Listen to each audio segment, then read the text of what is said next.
17 March 2026 মঙ্গলবার। দিনটি ছিল আমাদের ব্রজমণ্ডল দর্শনের চতুর্থ দিন। সেদিন আমরা দর্শন করেছিলাম এবং পরিক্রমা করেছিলাম গিরিরাজ গোবর্ধন পর্বত এবং গোবর্ধনে স্থিত বিভিন্ন লীলাস্থলী এবং রাধাকুণ্ড শ্যামকুণ্ড দর্শন ও স্নান করেছিলাম। এই সব ভিডিও আজকে আপনাদের সঙ্গে শেয়ার করতে চলেছি এই ভিডিওতে। Hare Krishna dear devotees, ladies and gentleman, আপনাদের সবাইকে ডেভোটি অন দ্য ডেস্টিনেশন চ্যানেলের আরও একটি ব্রজমণ্ডল দর্শনের ভিডিওতে সবাইকে স্বাগত জানাই। গৌড়ীয় বৈষ্ণব গ্রন্থসমূহে বর্ণিত আছে যে গোবর্ধন পর্বত কোনো সাধারণ পর্বত নন, তিনি শ্রীকৃষ্ণের নিত্য পার্ষদ এবং গোলক বৃন্দাবনের দিব্য প্রকাশ। ভগবান শ্রীকৃষ্ণের ভৌম বৃন্দাবন লীলার প্রস্তুতির জন্য এর আবির্ভাব ঘটে। প্রাচীনকালে দোনাচল নামক এক মহান পর্বতরাজ ছিল। তার পত্নীর নাম ছিল ধরা দেবী। বহুদিন সন্তান না হওয়ায় তারা ভগবানের আরাধনা করেন। তাদের তপস্যায় সন্তুষ্ট হয়ে ভগবান এক অতুলনীয় পুত্র দান করেন। সেই পুত্রই ছিল গোবর্ধন। জন্মের পর থেকে গোবর্ধন অসাধারণ সৌন্দর্য, সবুজ বনভূমি, গুহা, ঝর্ণা এবং পবিত্র কুণ্ড দ্বারা শোভিত ছিলেন। দেবতা, ঋষি ও গন্ধর্বগণ তার দর্শনে মুগ্ধ হতেন। একদিন মহান ঋষি আগস্ত্য ভ্রমণে করতে করতে দোনাচলের কাছে এলেন। তিনি গোবর্ধনের অপরূপ সৌন্দর্য দেখে মুগ্ধ হয়ে তাকে দক্ষিণ ভারতে নিজের আশ্রমে নিয়ে যেতে ইচ্ছা প্রকাশ করেন। পুত্র বিয়োগের দুঃখ পেলেও দোনাচল ঋষির অনুরোধ প্রত্যাখ্যান করতে পারলেন না। তখন গোবর্ধন একটি শর্ত রাখলেন, আপনি আমাকে যেখানে প্রথমবার ভূমিতে স্থাপন করবেন আমি সেখানে স্থির হয়ে যাব, এরপর আর কোথাও যাব না। অগস্ত্য মুনি শর্ত মেনে নিলেন। এরপর অগস্ত্য মুনি যোগ শক্তিতে গোবর্ধনকে বহন করে দক্ষিণ দিকে যাত্রা শুরু করলেন। পথে যখন তিনি ব্রজভূমি বা বৃন্দাবন অঞ্চলে পৌঁছলেন তখন গোবর্ধন অনুভব করলেন, এখানে ভবিষ্যতে আমার প্রভু শ্রীকৃষ্ণ নিত্যলীলা প্রকাশ করবেন। শ্রীকৃষ্ণের লীলাক্ষেত্র হওয়ায় আকাঙ্ক্ষায় গোবর্ধন নিজে ওজন বৃদ্ধি করতে লাগলেন। অগস্ত্য মুনির অত্যন্ত ভার অনুভব করে তাকে সাময়িকভাবে ভূমিতে স্থাপন করলেন, কিন্তু এরপর যতই চেষ্টা করুন গোবর্ধন আর নড়লেন না। আগস্ত্য মুনি বুঝতে পারলেন যে গোবর্ধন ইচ্ছাকৃতভাবেই বৃন্দাবন থেকে যেতে চান।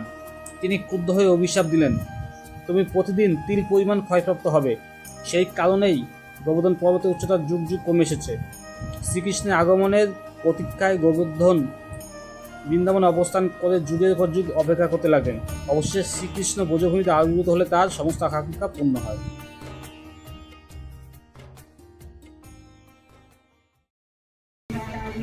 বেশ কিছুক্ষণ হলো আমাদের গিরিরাজ গোবর্ধন পরিক্রমা শুরু করেছি। আমরা সবাই আগে চলে গেছে, আমি পিছনে পড়ে গেছি, কারণ আমি ব্যাগ রেখে এসেছিলাম একটা মন্দিরে, আমাদের একটা মন্দিরে, সেখান থেকে আবার ব্যাগ আনতে গেছিলাম বলে আমি একটু লেট হয়েছে আমার।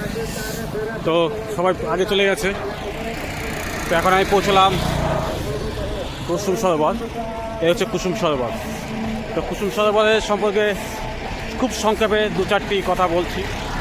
এখানে আগে ছিল একটা সময় যখন ভগবান লীলা করছিলেন ব্রজধামে, তখন এখানে ছিল একটা সরোবর ছিল, যে সরোবরে কুসুম অর্থাৎ ফুল হতো এবং সেই ফুলে রাধারানী শৃঙ্গার করতেন। সখীরা সেই ফুলের মালা দিয়ে রাধারানীকে শৃঙ্গার করতেন, সেই জন্য এই সরোবরটার নাম কুসুম সরোবর। যদিও এখন যে আপনারা যেটা দেখতে পাচ্ছেন যে জলাশয় বা যে সরোবরটা, এটা সেটা নয়, এটা পরে তৈরি করা হয়েছে এই জলাশয়টা।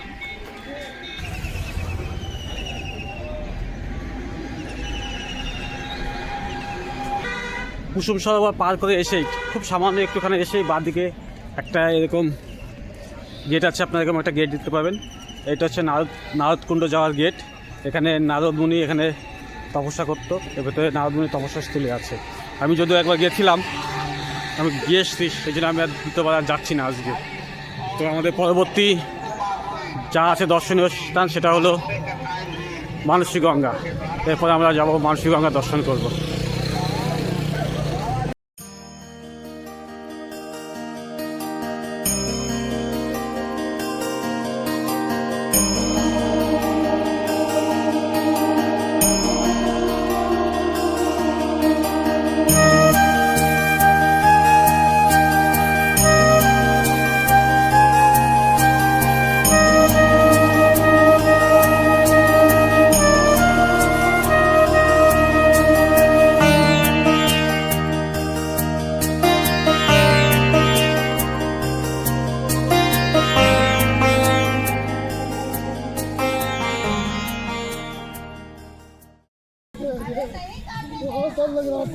ব্রজমণ্ডলে এনাদের এই বাদরছানাদের এক এক জায়গায় এক রকম লীলা। এনারা বৃন্দাবনে চশমা ছিনতাই করবে ফুটি খাওয়ার জন্য, আর গোবর্ধনে ছিনতাই করবে না। গোবর্ধনে আপনাকে রিকোয়েস্ট করবে, আপনার কখনো আপনার শাড়ি আঁচল ধরে টানবে।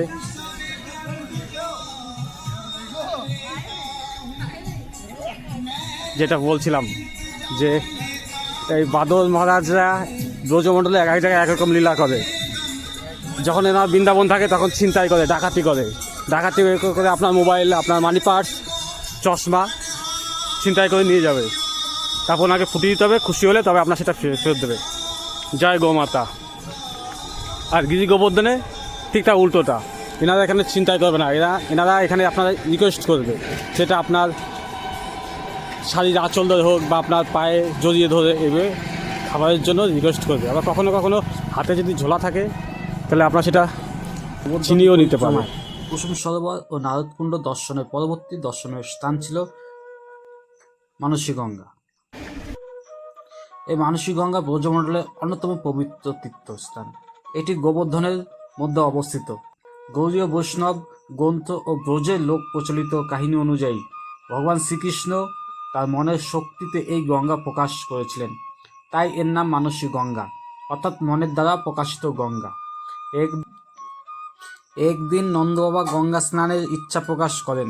তখন শ্রীকৃষ্ণ বলেন, ব্রজধাম ছেড়ে দূরে কোথাও যাওয়ার প্রয়োজন নেই।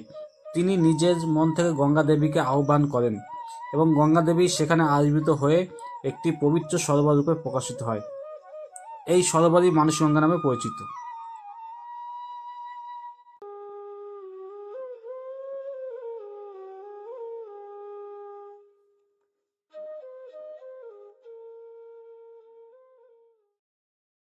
দেখতে পাচ্ছেন আমার পেছনে দানঘাটি মন্দির, আমরা দানঘাটি মন্দির দর্শন করে আসলাম। তো এই দানঘাটি মন্দিরের মাহাত্ম্য সম্পর্কে খুব ছোট করে অল্প বাক্যে আমি বলছি মাহাত্ম্যটা। এটা হচ্ছে ভগবান কৃষ্ণ গোপাল রূপে ঠিক এই জায়গায় গোপীদের থেকে দান স্বরূপ ট্যাক্স নিতেন। দান স্বরূপ কী দান নিতেন, কী ট্যাক্স নিতেন? গোপীদের থেকে দুধ, ঘি, মাখন এগুলো ভগবান এখানে বসে গোপীদের থেকে ট্যাক্স নিতেন, দান নিতেন। তো সেই জন্য এই জায়গাটার নাম হচ্ছে দানঘাটি। দানঘাটি কি জয়, গিরিরাজ গোবর্ধন কি জয়।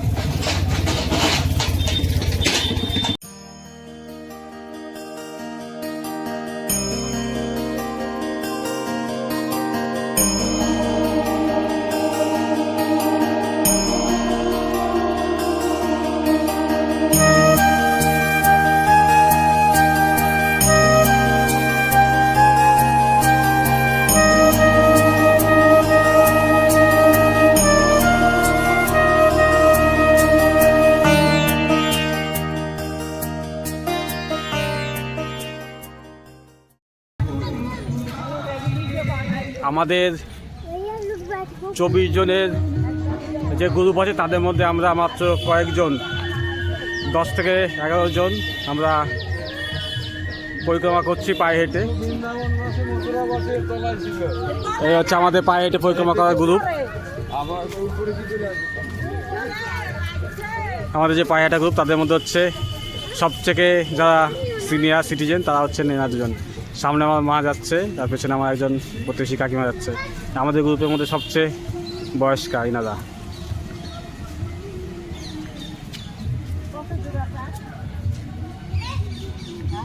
হ্যাঁ,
আমি এখন চলেছি গিরিরাজের কাছে, খুব কাছে যাব।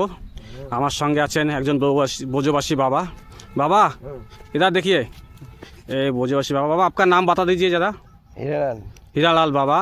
चलिए, तो আপনারা জানেন যে আমাদের দীঘা যে জগন্নাথ মন্দির, সেই মন্দিরের নিত্য সেবা করে থাকেন আমাদের ইসকনের ভক্তরা। তো ওখানে মন্দিরে আমার কয়েকজন ব্রহ্মচারীর সঙ্গে পরিচয় আছে। তো তাদের মধ্যে হলেন রাধিকেশ প্রসাদ দাস প্রভু আছেন, সর্বেশ্বর সুরেনাথ দাস প্রভু আছেন।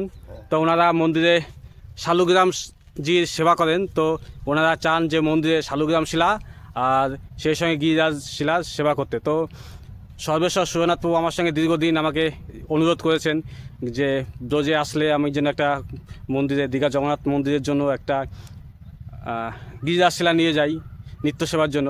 তো এখন সেটাই নিতে এসেছি আমি। ওই যে ব্রজবাসী বাবা আমাকে দেবেন।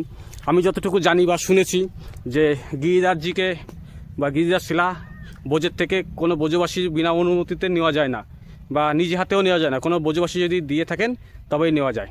তো ওই বাবাকে আমি অনুরোধ করলাম, বাবা এরকম সেবা করার জন্য একটা গিরিরাজ শিলা লাগবে। তো বাবা বললো নিয়ে যাও। আমি বললাম আপনি দিন। বাবা বললো যে ঠিক আছে চলো। बाबा इधर बहुत बहुत धन्यवाद आपको। তো এই গিরিরাজ যে বাবার হাতে যে গিরিরাজ শিলাটা আছে, এটা আমরা নিয়ে যাব দীঘা জগন্নাথ মন্দিরে। দীঘা জগন্নাথ মন্দিরে গিরিরাজজি নিত্য সেবায় সেবিত হবেন। আনফর্চুনেটলি আমি পুরো পরিক্রমাটা পায়ে হেঁটে করতে পারলাম না। সামর্থ্য আছে, কিন্তু সামর্থ্য থাকলেও আমি করতে পারছি না বিভিন্ন পরিস্থিতি চাপে পড়ে। কারণ আমার আগে যারা আগে চলে গেছেন, যাদের আমি গাড়িতে করে পাঠিয়ে দিয়েছি, তারা অপেক্ষা করছেন রাধাকুণ্ডে। আমাকে যেতে হবে, তাদের জন্য কিছু প্রসাদের ব্যবস্থা করতে হবে, এবং যারা পিছিয়ে আসছে হেঁটে তাদের জন্য প্রসাদের অ্যারেঞ্জমেন্ট করতে হবে। সেই জন্য আমি গাড়িতে করেই বাকি পরিক্রমা সম্পন্ন করছি।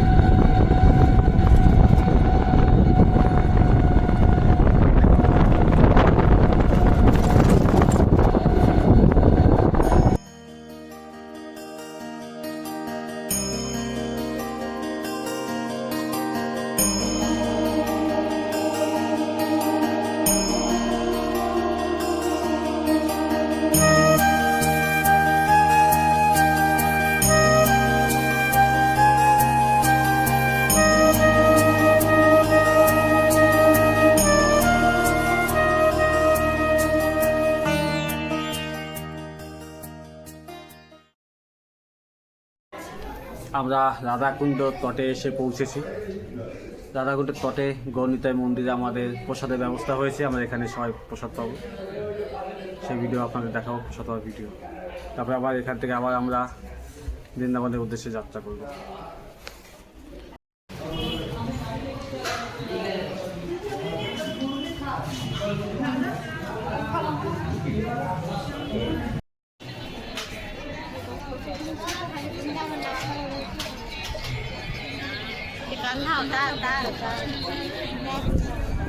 আজকে আমাদের যা প্রোগ্রাম ছিল দীর্ঘবর্ধন পরিক্রমা, রাধাকুণ্ড, শ্যামকুণ্ড, এই ছিল আজকে আমাদের প্রোগ্রাম। আজকে প্রোগ্রাম আমরা খুব আনন্দের সঙ্গে শেষ করলাম। এখন আমরা যাত্রা করছি বৃন্দাবনের উদ্দেশ্যে। কালকে আবার বাস আনন্দ প্রোগ্রাম। আজকে ভিডিওটা দেখা হবে পরের ভিডিওতে।